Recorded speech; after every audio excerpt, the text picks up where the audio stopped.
Okay guys, isang na muli mapagpalang umaga, tanghali, gabi po sa inyo lahat. Sana po ang lahat ay nasa mabuting kalagayan at ligtas po sa anumang kapahamakan. Sana po kayo dako ng mundo naroon. Ako pumuli ang inyong lingkod, Maestro 21 TV, at sa ating video ngayong araw na ito mga kalingap, tayo muli po ay magbibigay ng ating puro-puro, komento, opinion at reaction. Patuloy pa rin pong pinag-uusapan po ang pagtatapos po ng EDC. Okay? So, hindi na po ito matapos-tapos mga kalingap sapagkat pagkatapos po ng isang paksa ay meron na naman po. Okay? So, dito naman po ay kamakailan lamang po ay nag-live po itong si Kalingap Edu. At dito, sinagot po niya ang kanya pong ang mga puna. Ang mga puna po ng mga baser. Okay? So, marami po siyang nababasa mga kalingap na mga komento ng mga baser na bakit daw po hindi siya, wala man lang daw po siyang ginawang effort, hindi siya nag-effort upang i-save ang relasyon nila po ni Baby Beyonce, kulang sa pagpapakita ng pagmamahal at yung matagal ng issue mga kalingap ng mga basers na kung saan mayroon pong inuugnay o mayroon pong ikinakabit. Ikinakabit ba ang tamang writer, ang tamang term mga kalingap? Kung saan mayroon pong inuugnay na babae na hindi daw po ito si Bibi Beyonce ang kanya pong pinupukusan, kundi mayroon daw pong babae na matagal na pong inuugnay po yan mga kalingap at anong tawag po yan? Naipaliwanag na po. Okay? So, yan po yung ating pinakapaksa mga kalingap. So, panoorin po muna natin mga kalingap ang maikling video clip o ang video clip po na ating pong kinuha po sa live po ni Kalingap Edu. At dito tayo magbabasa ng ating komento, kuro-kuro, opinion at reaction. Panoorin po natin mga kalingap. Kung makinig si Daviansi sa bashing, sa lahat ng mga nakikita nila sa at napupulyot sila sa mga nakapaligid sa kanilang tao, nasa sa kanya yun nasa sa kanila yun guys. Basta tayo dito, support pa rin tayo sa kanya kahit anong mangyari. Kung galit siya sa atin dahil sa mga nababasa nila, wala tayong magagawa doon. Hindi natin kayang kumbinsihin ang tao, lalo na pag na-corrupt or na brainwash. Mahirap yun. Okay, so dito mga kalingap ay sinasabi po ni Kalingap Edu na suportado pa rin po niya itong si Baby Beyonce na mahirap daw po. Ano po yung sinabi? Mahirap po daw paliwanagan isang tao na na-brainwash o na-corrupt na po ang kanyang pag-iisip. Okay?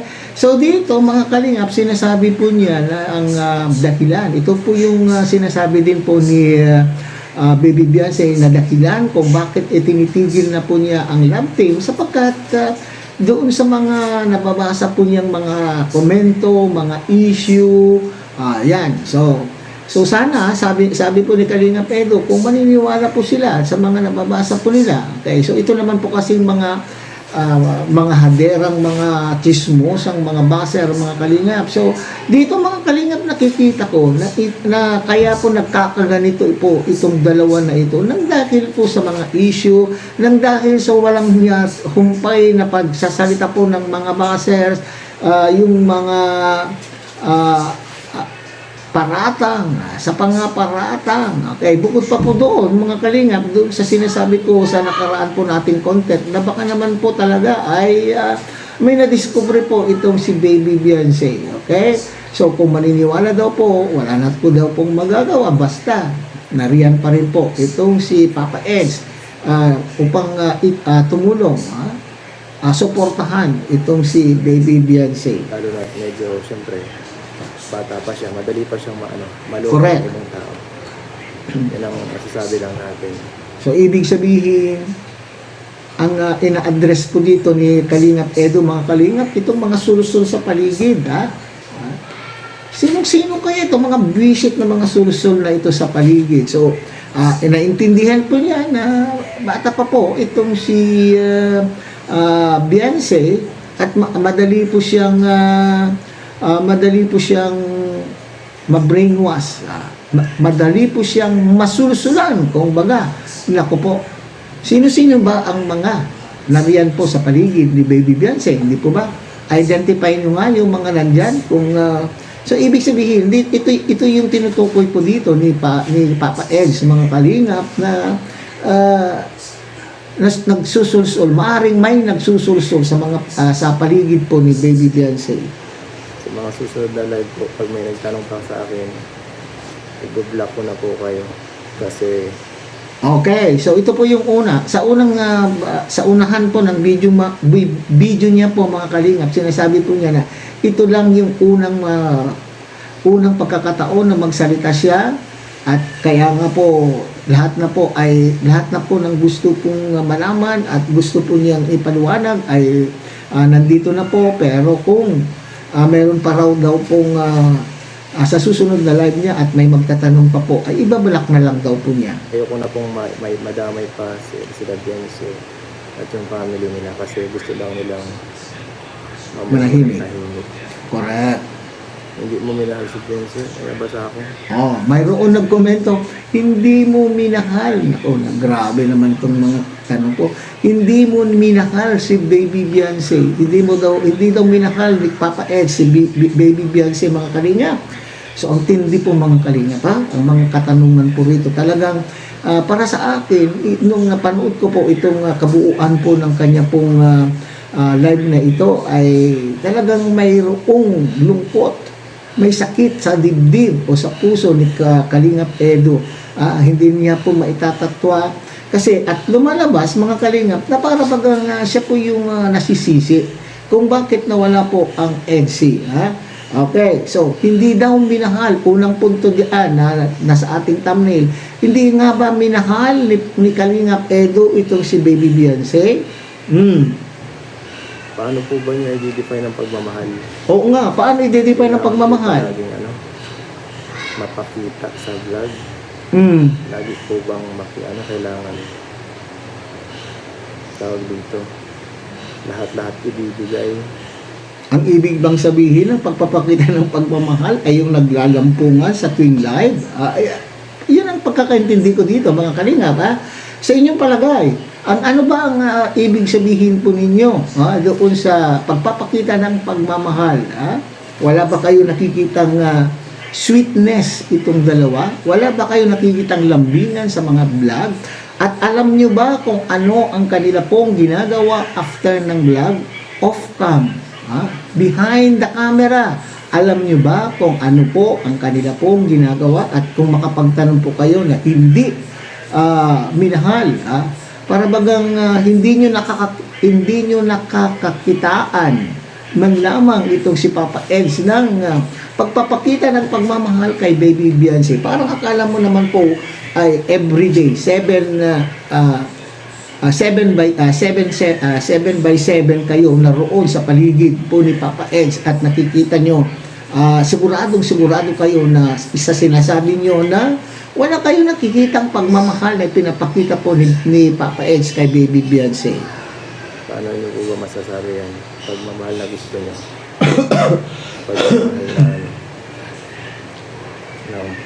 Pagmamahal na pag may asawa o ano. Ano po ba? Kasi kung sa pagmamahal, guys, sa kay Beyonce, hindi nyo na po kailangan questionin. Yan, tama po, hindi na kailangan. Okay. Kasi yung care ko sa bata, yung sa kanya, walang matagal na yun matagal na yun. Kahit nga minsan parang hindi na ako pinapansin, andyan ako pag sa boarding, hindi siya papahatid ako ng pagkain. Pagka mahatid ako, gusto ko laging pinapareport ko kay early kung ano nangyari. So ano po ba, paano ba, ano po bang definition ng pagmamahal ang gusto niya? Kung sa airport lang, nasa Okay, next na point, mga kalingap. So nasagot po niya yung kulang siya sa pagpapakita ng pagmamahal. Hindi dapat nating questioning, at wala po tayo sa kanila pong kapaligiran. 7 by 7. Hindi natin alam kung ano ang nangyayari. So, next na punto po rito, mga kalingap. Ano po yun? Ano pa sila? Walang Kaya effort? magbigay ng effort. Oo. Isang tawag lang.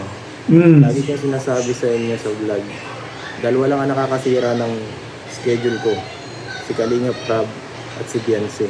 Okay, so ibig sabihin may pagpapahalaga po siya sa dalawang ito na isang tawag lamang po ay isang tawag lamang po ni Kalinga Prab o kaya si Baby Beyonce ay naroon na po. So sinisira po niya yung kanya pong schedule para lamang pong matugunan ang pangangailangan po ng dalawa, si Kalinga Prab, kung tatawagan po siya at mayroong ipapagawa, at ganon din daw po itong si Baby Beyonce. So hindi pa ba effort yun, mga Kalinga? Hindi ba yun na pagpapakita ng effort? Mahalaga ang oras ko, guys. Mahalaga ang oras ko. Hindi ako basta-basta nasama kahit kanino. Sinungaling. May bastos pang nag-commento, mga Kalinga. Sinabi niya, sinungaling. Biriin mo yan, mga Kalinga. Huwag naman po tayong ganyan, mga Kalinga. Sa live mismo yan, binasa po ni Kalinga Edo, yung pagkakasabi po niya na yung effort na yan, pagbibigay po niya yung effort, may sumagot doon, sinungaling. Kung ayaw mong maniwala, bakit nandiyan ka pong sumisilip diyan sa live na yan? Hindi po ba, mga Kalinga? Ang tindi ng mga tao talaga, mga Kalinga. Hindi lamang mapagbigyan yung kanila pong gustong mangyari. Yung hindi lang maibigay, yung ini-expect po nila doon sa love team, ay ganito na po sila magsisalita, mga Kalinga. Pambihira naman itong mga tao na ito, mga Kalinga. Nasa sa'yo yan. Ikaw ang nakakaalam ng buhay ko. Nasa sa'yo yan. Kung alam mo. At ngayon tapos na po. Maging masaya na kayo. Kasi yun ang gusto ng mga basher. Yan, tapos na. Wala na po tayong magagawa doon. Sila lang napagod. Gawa ng iba.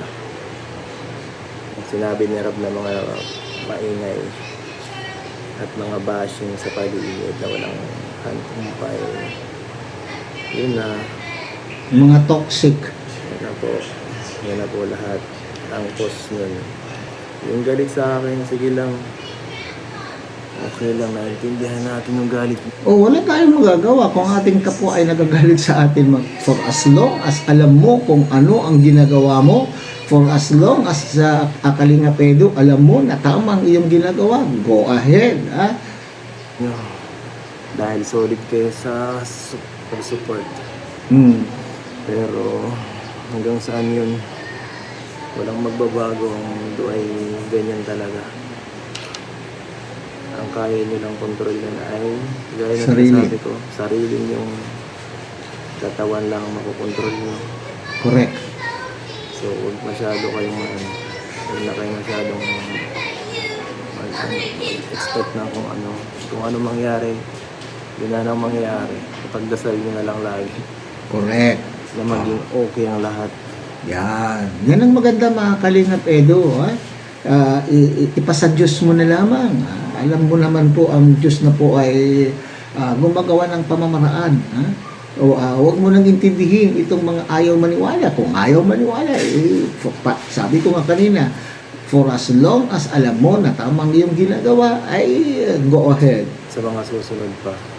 Kasi wala tayong kakaya ng kumbinsihin ang bawat isa, no? Kung sa effort ang pag-uusapan, alam niyo yan.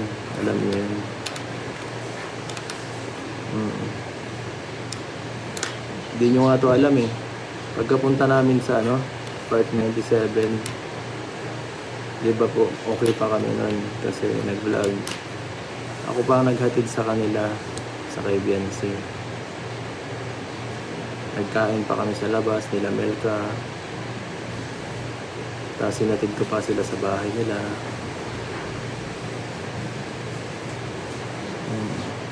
So hindi po ba effort yung mga ganung bagay? Okay. So hindi pa ba yun effort? So ibig sabihin, bago nangyari yung episode na yan, mga Kalingap, ay okay pa naman po sila. hinatid pa daw, kumain po pa daw sila kasama sina Melka. So ibig sabihin ba yan, hindi pa ba yan sapat na pagpapakita ng effort, mga kalingap? Ayaw niya akong kasama. Minsan. Dahil siguro isawa na siya sa mukha ko. Okay, so ibig sabihin ba talaga, mga kalingap, ay minsan ay nararamdaman ni Papa Eds na lumalayo o ayaw makita ni Baby Biancy po, ayaw sumama at ayaw sumama, kumbaga, parang nararamdaman niya na umiiwas itong si Baby Biancy. Kaya nga sabi po niya dito, baka naman nagsasawa na sa aking pagmumukha. Okay. Kalingap Edo, mag-effort ka. Paano kung ako lang nag-e-effort? Hindi nyo ba naintindihan? Panoorin nyo lahat ng vlog. Ako lagi nagbibigay. Nasa naman yung sasabi na, kasi si Kalingap Edo, walang ginagawa. Panoorin yung mga vlog, guys. Kahit vlog ng iba. Kung nasa Hong Kong ako, nagregalo pa ako. Pag napunta ako lagi sa Manila, may regalo ako. Hindi ba effort yun, guys? Yan. Parang nakakalungkot ang mga kalingap. Di ba effort yun, guys? Di ba? Parang nakakalungkot, parang nakakaawa. Okay? Yung nararamdaman ko yung bigat na nararamdaman po ni Kalingap Edo dito, mga kalingap. Kasi yung akusasyon na wala man lang effort. So, yan po yung sinasabi po niya ngayon dyan, mga kalingap, So, yun ang hindi natin alam na nangyayari at na ginagawa po nitong ni Kalingap Edo. At mayroon pa siyang sinabi po dyan, mga kalingap, na hindi po pwede sa isang relasyon na iisa lang po yung nag-giveaway o nagbibigay ng effort. Dapat ay sinusuklian din po ng isa. Kasi kung hindi, maaaring magsawa na po yung kaka-effort. Halimbawa, si Kalingap Edo lang po. Ayon po, base po dito sa sinasabi po ni Kalingap Edo, ay sinasabi po niya dito na siya po yung nagbibigay parati at siya po yung nag-e-effort parati na hindi niya nararamdaman na sinusuklian po siya ng effort po ng kabila. At sinasabi po niya diyan na hindi po pwede na sa isang relasyon ay iisa lang po ang nag-giveaway o nagbibigay. Iisa lang po. Dapat ay kayong dalawa. Kasi kung yung isa lamang po yung nag-e-effort, paano na lamang po kung nagsawa? Kung nagsawa, di lumayas po yan. Lalayas po yan. Kaya doon nagkakasira ang isang relasyon kung hindi na reciprocate, hindi nasusuklian yung effort na ginagawa po ng isa. Sa pagmamahal, guys, palitan lang, balikan lang. Pag isa ay lagi lang nagbibigay, hindi mo dito. Sa lahat yan, sa lahat may applicable yan sa lahat. Pag hindi mo inalagaan ng isang bagay, Correct? mawawala sa iyo, sa katawan Correct. mo, sa isip mo. Pag di mo hinahasa ang isip mo, kapag mamahal sa ibang tao, hindi lang sa isip ang pagmamahal, sa gawa yan. Correct. Para yan sa mga bashers na ako ay pinagdududahan na hindi yan para kay Biancy, para yan sa mga bashers na walang alam sa mga ginagawa.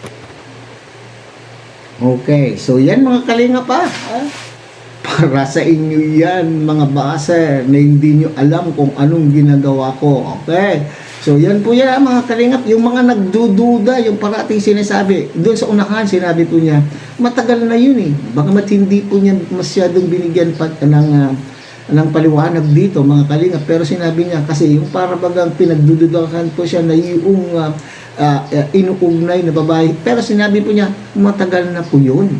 Okay, so dito naman po, para sa inyong mga basers, ito ay hindi para kay Biancy, kundi para sa inyo daw. Lalo na yung mga mapagduda, hindi nyo alam kung ano ang totoong ginagawa po ni Kalingap Edo. Pero dito, mga kalingap, sana lamang ay ay maaayos. Kaya pala, ito yung mga sinasabi po nila na mag-usap. Kaya nakita ko sa mga komento, sana ay makapag-usap po ng dalawa na sila po walang vlog. O kung talagang, kasi doon sa kabila, sinasabi po naman niya na totoo yung kanya pong naramdaman para po kay Kalingap Edu. At dito naman po ay ganon din ang mga nararamdaman po natin kay Kalingap Edu na mayroon naman daw pagmamahal at may ginagawang effort para ipakita ang kanyang pagmamahal.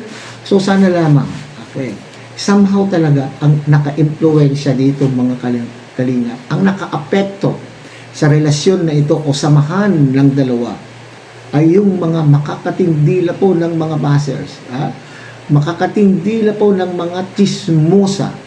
At siyempre, nandyan na rin po yung mga iba na parating pag nakakita lang po ng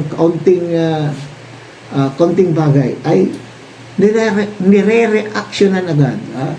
Isama na natin po mga Kalingap pag mga reactor. Bagamat ako po ay isang reactor din, pero isama na natin. Hindi natin kasi, alam ko, yan din ang kinukomento ninyo na sinasabi po nyo na isang may contributory factor. Isang contributory factor ang mga reactors dahil sila din po yung nagpapaingay sa katotohanan po, real talk.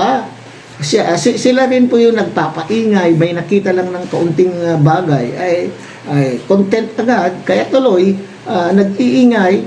Doon nagsisimula yung mga iba't ibang mga komento ng ating mga bashers, mga iba't ibang komento ng iba pa pong mga viewers. Okay, so hanggang dito na lamang po tayo mga Kalingap. Muli tangkilikin po natin Kuya Bal Santos Matubang, Ate Edna Vlog, Kalingap Rab, at siyempre sana po ay inyo rin pong tangkilikin ang munting channel ito sa pamamagitan po ng pagbibigay nyo ng like, share, and subscribe. At tuloy pindutin na rin po ang notification bell at nang sa ganun tayo pa rin po ay pagkita-kita at magsama-sama sa susunod pa pong mga reaction videos na ating gagawin. Muli, isang mapagpalang umaga, tanghali, gabi po sa inyo lahat. Mabuhay po kayo at God bless everyone.